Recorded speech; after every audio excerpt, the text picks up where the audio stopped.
Hello दोस्तों, मेरा नाम है आवेग और आज के इस वीडियो के अंदर हम लीड कोड का problem number 75 that is sort colour discuss करने वाले हैं। तो यार, इस प्रॉब्लम के अंदर हमें एक फंक्शन इंप्लीमेंट करना है और इस फंक्शन के आर्ग्यूमेंट में हमें एक एरे पास ऑन होगा। और ये जो एरे है ना, इसके अंदर केवल तीन इंटीजर्स होंगे, लाइक 0 होगा, 1 होगा और 2 होगा। इसके अलावा कोई और इंटीजर्स नहीं होंगे। और ये जो इंटीजर्स है ना, ये कुछ कलर्स को रिप्रेजेंट कर रहे हैं, लाइक 0 रिप्रेजेंट कर रहा है रेड को, 1 रिप्रेजेंट कर रहा है व्हाइट को, सिमिलरली 2 रिप्रेजेंट कर रहा है ब्लू को।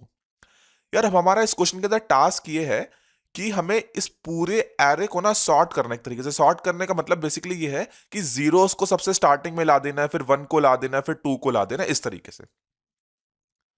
तो यार, इस क्वेश्चन को सॉल्व करने के बहुत सारे मेथोडोलॉजीज हैं। तो यार, एक काम करते हैं, सारी मेथोडोलॉजीज को एक एक करके समझते हैं। तो यार, लेट्स से मेरे पास एरे गिवन है 2 0 2 1 1 0।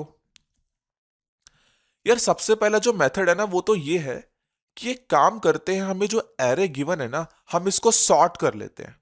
हम क्या कर लेते हैं, इसको सॉर्ट कर लेते हैं। अब हम डायरेक्ट तो सॉर्टिंग फंक्शन इंप्लीमेंट नहीं कर सकते, मतलब एसटीएल कॉल नहीं कर सकते। तो हम एक काम करेंगे, मर्ज सॉर्ट को इंप्लीमेंट कर देंगे। और मर्ज सॉर्ट की जो टाइम कॉम्प्लेक्सिटी होती है वो होती है ओ ऑफ एन लॉग एन। तो यार, ये पूरा प्रॉब्लम हम एन लॉग एन के साथ सॉल्व कर सकते हैं। लेकिन यार, हम मेथड नंबर 1, चलो ये तो हो गया हमारे पास एक मेथड, लेकिन क्या हम इसको इंप्रूव कर सकते हैं? तो आंसर है हाँ, बिल्कुल कर सकते हैं। हमारे पास एक और मेथड है। लाइक हमारे पास जो मेथड नंबर 2 है, उसके अंदर हमें कोई भी एरे गिवन होगा, लेट्स से इसके अंदर एन एलिमेंट्स प्रेजेंट है और हमें पता है कि ये एरे 0 से एग्जिस्ट करता है, इसके अंदर 1 एग्जिस्ट करता है और 2 एग्जिस्ट करता है, इनके अलावा कुछ और एग्जिस्ट नहीं करता। हम एक काम करेंगे, तीन वेरिएबल्स बना लेंगे। क्या क्या? एक होगा मेरा काउंट ऑफ 0, एक होगा मेरा काउंट ऑफ 1 और एक होगा मेरा काउंट ऑफ 2। फिर इस पूरी एरे को ट्रेड करेंगे, लाइक 0 से लेकर n-1 तक जाएंगे, सारी एरे को ट्रेड करेंगे। और यार, काउंट ऑफ 0 के अंदर हम जितने भी जीरोस प्रेजेंट है उसको स्टोर कर देंगे, काउंट ऑफ 1 में जितने भी 1 प्रेजेंट है उसको स्टोर कर देंगे, काउंट ऑफ 2 में जितने भी 2 प्रेजेंट है उनका स्टोर कर देंगे। ठीक है। उसके बाद हमें काउंट ऑफ 0 मिल गया, काउंट ऑफ 1 मिल गया, काउंट ऑफ 2 मिल गया। अब मैंने यहाँ पे तीन लूप चलाऊंगा अलग अलग। पहला लूप चलाऊंगा मैं काउंट 0 टाइम्स, फिर मैं 0 प्रिंट करा दूंगा। दूसरा लूप चलाऊंगा मैं काउंट 1 टाइम्स, फिर मैं सारे 1 प्रिंट करा दूंगा। तीसरा लूप चलाऊंगा मैं काउंट 2 टाइम्स, फिर मैं 2 प्रिंट करा दूंगा। तो इस तरीके से मैं 0 1 एंड 2 को प्रिंट करा सकता हूं। लाइक पहले 0 आएगा, फिर 1 आएगा, फिर 2 आएगा। अगर मैं इस मेथड की टाइम कॉम्प्लेक्सिटी की बात करूं, तो देखो, पूरी एरे ट्रेड करने के लिए तो हो गया ओ ऑफ एन, मतलब इसके अंदर हम काउंट 0 काउंट 1 काउंट 2 सारे देख लेंगे। और उसके बाद ये साइमल्टेनियस लूप चलाने के लिए भी मेरा ओ ऑफ एन होगा। क्यों? क्योंकि count 0 plus count 1 plus count 2 का टोटल सम कितना है? एन ही तो है, एन ही है टोटल। यानी कि टोटल टाइम कॉम्प्लेक्सिटी हो गई O of 2 N, which is nothing but O of N होता ही है, कोई दिक्कत की बात नहीं है। पर यार, ऐसा कोई मेथड एग्जिस्ट करता है क्या कि हम इस पूरे क्वेश्चन को बस ओ ऑफ एन के अंदर कर पाए? तो आंसर है हाँ, एग्जिस्ट करता है। तो यार, अब हम डिस्कस करेंगे मेथड नंबर 3। और फॉर एग्जाम्पल, हमें एरे क्या गिवन था? एरे गिवन था हमारे पास 2 0 2 1 1 एंड 0। हमने काम करा यार, तीन वेरिएबल्स बनाए। पहले वेरिएबल को मैं बोल रहा हूं लो, दूसरे को बोल रहा हूं मिड और तीसरे को बोल रहा हूं हाई। अब यार, ये जो वेरिएबल्स है ना, ये रीजन्स को डिवाइड कर रहे हैं। कैसे रीजन? लाइक ये हो गया मेरा रीजन नंबर 1, ये हो गया मेरा रीजन नंबर 2, ये हो गया मेरा रीजन नंबर 3। मैं ना रीजन नंबर 1 में सारे जीरोस को फिल कर दूंगा, रीजन नंबर 2 में सारे वंस को फिल कर दूंगा और रीजन नंबर 3 में सारे टूस को फिल कर दूंगा। अभी तक मेरा ये सोचना है। तो मैं क्या करूंगा, लाइक मुझे अगर ऐसा करना है तो मैं ना एक काम करता हूं, जो लो है ना उसको मैं ना 0 से इनिशियलाइज कर देता हूं। क्यों? क्योंकि मैं स्टार्टिंग इंडेक्स से इनिशियलाइज करना चाहता हूं लो को।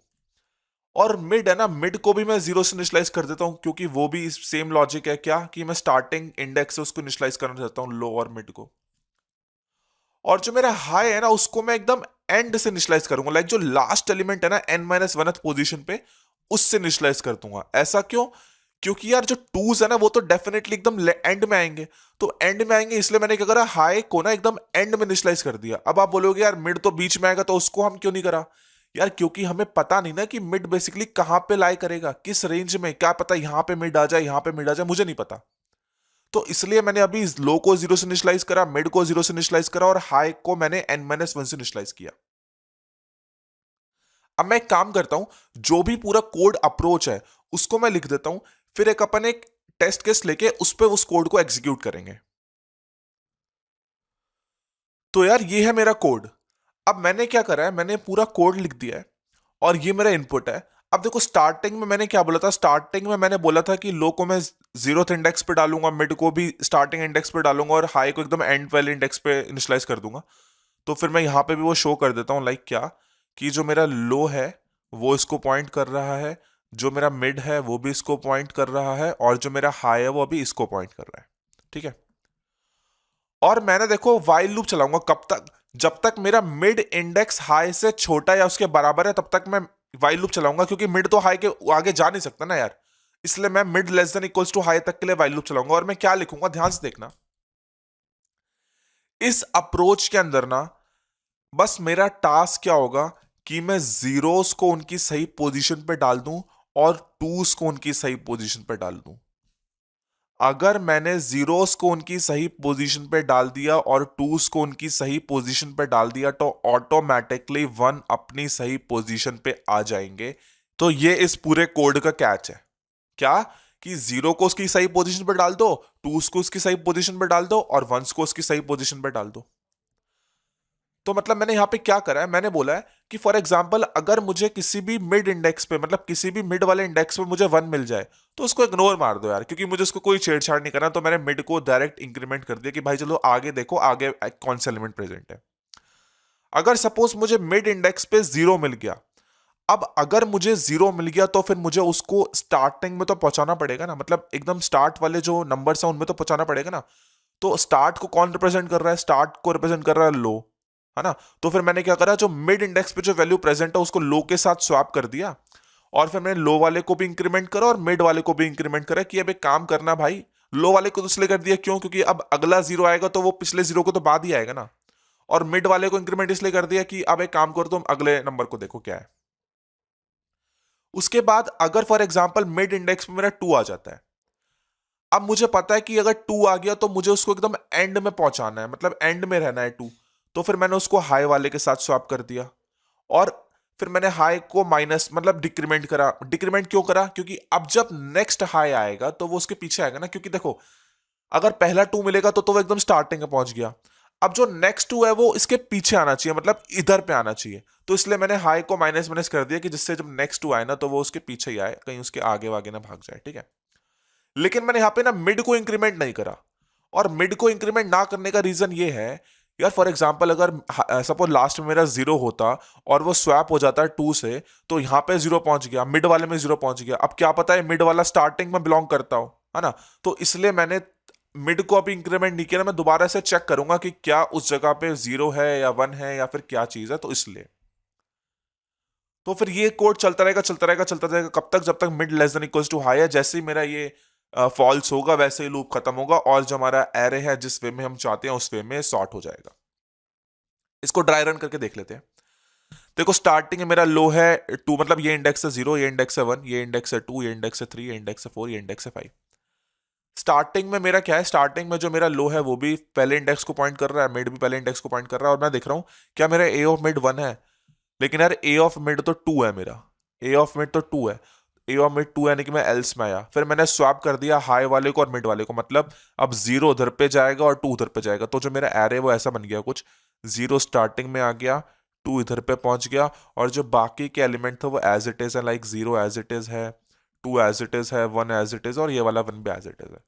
अब उसके बाद क्या हुआ, उसके बाद जो मेरा हाई था ना अभी इधर पे था, अब मैंने हाई को एकदम पीछे कर दिया, तो मतलब अब जो मेरा हाई है वो इधर पे आ गया और मेरा लो अभी इधर पे ही है और मिड भी मेरा इधर पे ही है। बहुत बढ़िया। उसके बाद मैं दोबारा से चेक कर रहा हूं, फिर देख रहा हूं कि यार अब मिड इंडेक्स पे मेरा 0 प्रेजेंट है। अब अगर 0 प्रेजेंट है तो फिर मैंने उसको क्या करा, लो के साथ मैंने स्वैप करा। अब लो भी इधर पे ही है तो मतलब 0 इधर का इधर रहेगा। उसके बाद मैंने लो को भी इंक्रीमेंट कर दिया और मिड को भी इंक्रीमेंट कर दिया। तो मतलब अब जब मेरा नया एरे बनेगा तो उसके अंदर मतलब क्या होगा, 0 एज इट इज यहां पे पड़ा रहेगा और बाकी सारे एलिमेंट एज इट इज है, मतलब 0 इधर पे है, 2 इधर पे है, 1 इधर पे है, 1 इधर पे है और ये वाला 2 भी इधर पे है, लेकिन लेकिन ये जो मेरा लो है वो इधर पे पहुंच जाएगा, और जो मेरा मिड है वो भी इधर पे पहुंच जाएगा, और मेरा हाई तो इधर का इधर रहेगा। उसके बाद मैंने दोबारा चेक करा क्या कि ए ऑफ मिड पे क्या है। अब ए ऑफ मिड पे दोबारा से मेरा क्या है, ए ऑफ मिड पे दोबारा से मेरा जीरो है। जीरो है यानी कि लो और मिड के वैल्यू को स्वैप करूंगा, दोनों सेम पॉइंट पे पॉइंट कर रहे हैं, यानी कि कोई चेंज नहीं होगा, बस मिड और लो एक कदम आगे बढ़ जाएंगे। तो मतलब क्या होगा, इधर पे जो मिड और लो है इनको मैं एक कदम आगे बढ़ा देता हूं। मतलब अब जो मेरा लो है वो इसको पॉइंट कर रहा है, और जो मेरा मिड है वो भी इसको पॉइंट कर रहा है। उसके बाद मैंने देखा यार ए ऑफ मिड पे अब 2 आ गया। अब अगर ए ऑफ मिड पे 2 आ गया तो फिर मैं उसको हाई वाले वैल्यू के साथ स्वैप कर दूंगा। तो मतलब अब जो मेरा एरे है ना, अब जो मेरा एरे है वो मेरा ऐसा बन गया, मतलब जीरो, देखो जीरो तो अपनी पोजीशन पे है ही, तो मतलब जीरो तो एज इट इज ही रहेगा इधर पे। तो जीरो एज इट इज है। बस क्या क्या स्वैप होगा, ये वाला वैल्यू और ये वाला वैल्यू स्वैप होगा। तो मतलब 1 इधर पे आ जाएगा, 2 इधर पे आ जाएगा, बाकी सारी वैल्यू एज इट इज रहेंगी। जीरो एज इट इज रहेगा, ये वाला 1 एज इट इज रहेगा, और ये वाला 2 एज इट इज रहेगा। बहुत बढ़िया। अब अगर मैंने ऐसा कर दिया, उसके बाद देखना जो मेरा मिड है वो भी अब इधर पे ही है, जो मेरा लो है वो भी इधर पे ही है, और जो मेरा हाई है वो इधर पे पहुंच गया। बहुत बढ़िया। अब मैं ऊपर वाले सारे एरे को एक बार डिलीट कर देता हूँ, इरेज कर देता हूँ, जिससे कंफ्यूजन ना हो जाए। तो दोस्तों उस स्टेप के बाद बेसिकली कुछ इस तरीके से इंडेक्सिंग हो गई है क्या, कि अब लो 1 को पॉइंट कर रहा है, मिड वाले इस वाले इंडेक्स को पॉइंट कर रहा है, और जो हाई है वो एक कदम पीछे आ गया, तो मतलब इधर पे पॉइंट कर रहा है। ठीक है, अब देखना, अब मैंने चेक करा कि मिड पे कौन है, मिड पे 1 प्रेजेंट है, 1 प्रेजेंट है। अच्छा, तो एक काम करो भाई, मिड को आगे बढ़ा दो। तो मतलब मैं क्या करूंगा, बस मिड को मैं एक कदम आगे बढ़ा दूंगा। एक कदम आगे बढ़ाने का मतलब अब मिड जो है ना वो कुछ इसको पॉइंट कर रहा है। ओके, अभी भी मेरा mid less than equals to high है। ठीक है, फिर दोबारा चेक करूंगा मिड पे क्या वैल्यू प्रेजेंट है, मिड पे 1 प्रेजेंट है। अच्छा, मिड पे 1 प्रेजेंट है, तो एक काम करो, मिड को दोबारा तुम आगे बढ़ा दो, और कोई चेंज नहीं करना। तो फिर अब मेरा जो मिड है वो इधर पे आ गया। अब जैसे ही मेरा मिड यहां पे आ गया, और अब मैं चेक करूंगा क्या मेरा mid less than equals to high है, तो ये फॉल्स हो जाएगा, और जैसे ही फॉल्स हो जाएगा तो ये लूप के बाहर आएगा, और जो फाइनल एरे मेरी बन गई है वो क्या बन गई है, जीरो सारे पहले आ गए, फिर वंस आ गए, उसके बाद सारे टूज आ गए। तो बेसिकली एक तरीके से मेरा सॉर्ट हो गई है पूरी एल्गोरिथम जीरोस 1 एंड 2 में। अब अगर मैं इसकी टाइम कॉम्प्लेक्सिटी की बात करूं, तो वर्स्ट केस के अंदर क्या होगा कि सारे एलिमेंट हमें इटरेट करने पड़ जाएंगे। तो वर्स्ट केस के अंदर इसकी टाइम कॉम्प्लेक्सिटी होगी O of n। Worst case के अंदर टाइम कॉम्प्लेक्सिटी होगी O ऑफ n। तो अब एक काम करते हैं, लीड कोड पे चलते हैं और एक बार देखते हैं कि वहां पे किस तरीके से मैंने लिखा है। तो दोस्तों यार, ये है मेरा कोड। मैंने क्या करा, वही जो मैंने भी आपको समझाया वही इसमें पूरा लिखा हुआ है क्या, कि mid less than equals to high है, और अगर मेरा मिड 1 है तो फिर मिड को इंक्रीमेंट कर दो, अगर मिड 0 है तो फिर इसको लो से स्वैप करो, फिर लो को भी इंक्रीमेंट करो, मिड को भी आगे बढ़ाओ। अगर मेरा मिड इंडेक्स पे सपोज 2 मिल जाता है तो फिर मैं क्या करूंगा, हाई वाले को उस से एक्सचेंज करूंगा, और फिर हाई को मैं एक कदम पीछे बढ़ा लूंगा। तो जो जो अभी हमने डिस्कस किया बिल्कुल मैंने वही कोड लिखा है, और कुछ इस तरीके से इस कोड को हम लीड कोड पे करेंगे। तो दोस्तों मैं आशा करता हूं कि आप लोगों को ये प्रॉब्लम समझ में आया होगा। मैं मिलता हूं आपको नेक्स्ट वीडियो में। Thank you very much.